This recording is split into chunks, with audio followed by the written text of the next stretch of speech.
motorcycle maniacs, it's CC Rider coming at you with another video. This is a little different because we're inside, not on the bike.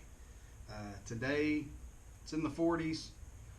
I was going to go out and maybe do a video riding, but I thought, hey, this would be a perfect opportunity to show y'all my helmet setup and what helmet I've gone with. I've changed helmets, if y'all haven't noticed that in my videos, and I figured I would talk a little bit about what I've got going on as a setup. First off, I went from an HJC helmet, the Punisher helmet. I really liked that helmet, but I found out it was a little one size too big for me, really. So I decided I would get a different helmet. I watch Adam Sandoval rides on YouTube. If y'all haven't checked him out, check him out, his channel. Super cool dude. He basically has ridden to every Harley Davidson dealership in America. He's been coast to coast, north and south, east and west, several different times on his bike, living off his bike, and he does all this for charity and supporting our veterans. I'm a huge supporter of our veterans and what they have sacrificed and gave up, and so that's another reason that I really like Adam Sandoval and the mission he has chosen to support veterans and to give back to them for the freedom they have given us. He wears a Bell Bullitt helmet, and after watching his videos and some of the comments he made on it, I wanted to try it out, so I went and tried it on at my local Cycle Gear, and I was impressed with the feel of it. And the biggest thing is the field of view in this helmet. It is amazing. That was the biggest selling point to me. My girlfriend's helmet, as you can tell, it's like pretty much all full face helmets. It's got a small opening compared to this Bell, if you can tell the difference. It's night and day. And that was kind of the way my HJC, the Punisher helmet, was. The blind spots are pretty much gone. When you turn and check your blind spots, it's real easy to see in this helmet, which I really do like. I probably would have had my girlfriend go with the Bell Bullitt too, but we'd already picked out this helmet for her and she really liked this one. It's a Sedici, I think is how they pronounce it, S-E-D-I-C-I. This is basically Cycle Gear owns this, I guess, offshoot helmet company. So we went with it. It was not a super expensive helmet. It's supposed to be really good quality, and obviously the paint scheme she really liked, so we went with this one. And then not too long after that, I decided I was going to try the Bell Bullitt and actually get a helmet that fit me exactly properly and was more safe, I guess, because if my other helmet was one size too big. This helmet, they do say that depending on the shape of your head, this helmet will work for you or it won't work for you. I guess I've got the right shape. When you put this helmet on, it, like, especially when it's brand new, you put it on and it kind of stops, and then you got to pull it and it just sits snug on the top of your head. It actually leaves marks on your forehead, which is a bad thing, I guess, but also I haven't really got it broke in yet. It's already feeling a little bit better, but it's not uncomfortable or anything like that. I guess the downfall is it's got vents, but they're always open. You can't close them. They're right here, and I think there's the one right here in the chin. It's great on airflow. I can't complain about that. When I do have issues with fogging is normally when I stop at like a red light. As soon as I take off, boom, it clears up. Like that air just really gets in there and clears it up. So not too bad. It's also got a magnetic shield. I don't know what you'd call that. Clamp, I guess. But when you lock it down, it makes a good solid snap, and I haven't had any problems with it riding up. This helmet was actually a closeout. It had the bubble shield on it, which I wasn't a big fan of. So I've got a smoke shield for it. I've never even put it on because I do kind of like the shield now that I've actually been wearing it. But like I said, I do have a smoke shield that I'll probably try eventually. I just like the fact that you don't have to worry about if you got a smoke shield on and it gets dark on you, then it's going to make it a lot more difficult to see. So that was the main thing on this. I wanted to keep the clear. The inside, the padding seems really nice. I actually love the color of the padding too. The helmet I think is called like a titanium. Like I said, it was a closeout, so I got this helmet really cheap. I think regular they're $400, and I got this one for like $229. I'm wanting to say for the closeout. So I really do like this one. Especially the field of view in this helmet is amazing.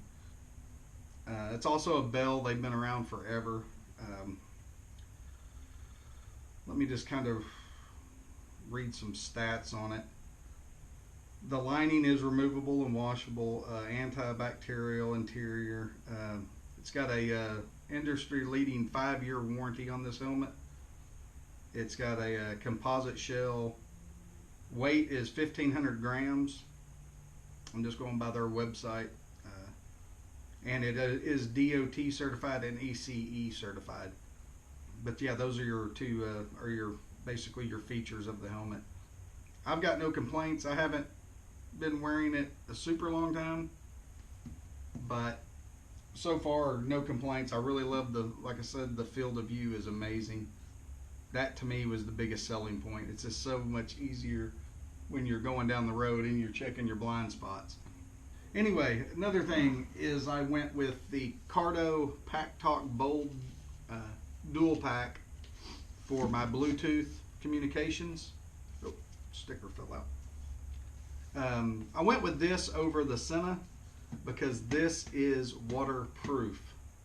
The Senna's, I want to say it was a 30K I was looking at, is water resistant. So basically, if for whatever reason you get out and it starts raining and it messes that up, Senna's going to tell you you're out of luck. They're not going to replace it. Cardo, it's waterproof. If it messes up, they'll give you a new one. That was my main reason I went with this setup. So far, it's worked really good for me and the girlfriend. That's all I've used it for. But it has the dynamic mesh communication where you can go up to 15 riders, set and forget the intercom and it's on. It's got natural voice operation, which is really nice.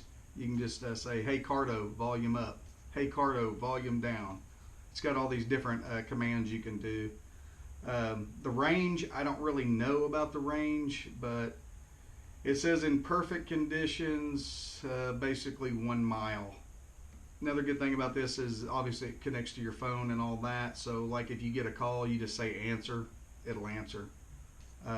So you don't have to go like, hey Cardo, answer on that. You can just say answer, boom, you're good to go and you're talking. Battery life is about 13 hours active time, 1 week standby. It's weatherproof, rain, snow, mud, dust proof. It's got noise filtering. But yeah, basically those are the main features of the Cardo Packtalk Bold. And I went with that just because the price was basically the same as the Senna, but this was waterproof versus water resistant. I got the dual one with 2 communicators for me and my girlfriend. Not cheap by any means, but it was $492.99. So expensive, yes, but it makes it a whole different riding experience when you can actually talk to one another. Especially if I get into some group rides, other people have Bluetooth communications. Especially if they have the dynamic mesh communication systems, whether that's Senna or whatever. You should be able to talk to up to 15 riders. Chances are I'll never go up to 15 riders, but it'd be nice if you're in a group of 4 or 5 people. You can all be in communications and talking. That's why I selected Cardo, and I don't know why my dog's upset, but she's barking at something. Jesse, get over here. I guess the neighbor dogs came out. You want to say hi? Come over here and say hi to the people. Look, you're on camera. My dog Jessie. If y'all seen her in some other videos probably. But anyway, definitely check them out so far. No complaints. It's worked flawless. Real easy. I mean, the dual, as soon as you turn them on, these are already connected to one another, so I didn't have to mess with any of the pairing. So I don't know how that actually works, but if you're just doing this with your boyfriend, girlfriend, friend, whatever the case may be, and you buy the dual pack, it's going to work fine for you. Other than that, I've talked to you about it before, but I use the Cine Prism tube for my camera, and it's mounted just like that on the side of the helmet, if y'all can see that real good. Oh, real quick, also let me show you all the Cardo, what it actually looks like up close, so you can kind of tell. It's got a deal where you can pop up the antenna on the side for better range. Like I said, we don't really use that because we're riding together. It's got 3 buttons. It's got a button here, and a button here. I don't know all the buttons. It's got the wheel here, which will actually do your volume up and down. If you don't want to just say, hey, Cardo, volume up or down, you can actually just do it with the wheel. Like I said, real nice Bluetooth communication system. If you're in the market for one of those, check them out. But back to the Cine Prism tube.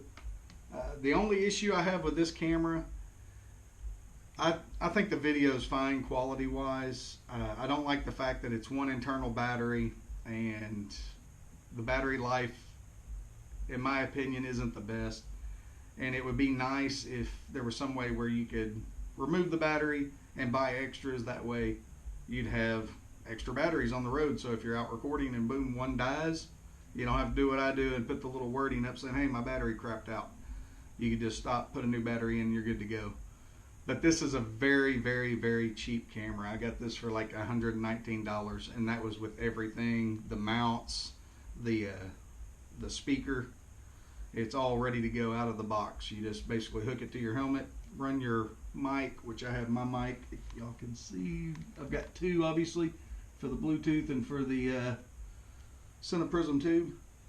Just run those and put your speakers in your helmet, because this does have a speaker, so when you turn it on and off, it will say your camera's on and recording or off. It's real simple as far as operation. You pull it right here, and boom, it's recording. Boom, push it back, it's off. Real simple, real cheap, and real effective, I think. So if you're starting out and you're wanting to get into moto vlogging, this is probably your best bet, in my opinion, as far as money. Because like I said, it's super easy. You buy one thing and you're ready to go. You don't have to, the only thing you have to buy with this is you do have to buy an SD card. But other than that, out of the box, it's ready to go. It's got several different mounting options. I went with just this bracket that slides up in there and you can clamp it down. They've got the 3M stick-on type. So you've got several different options on mounting. Like I said, it comes with a speaker and you're ready to go, and the speaker and the mic. So real simple, and like I said, when I bought this, I think it was 120 bucks.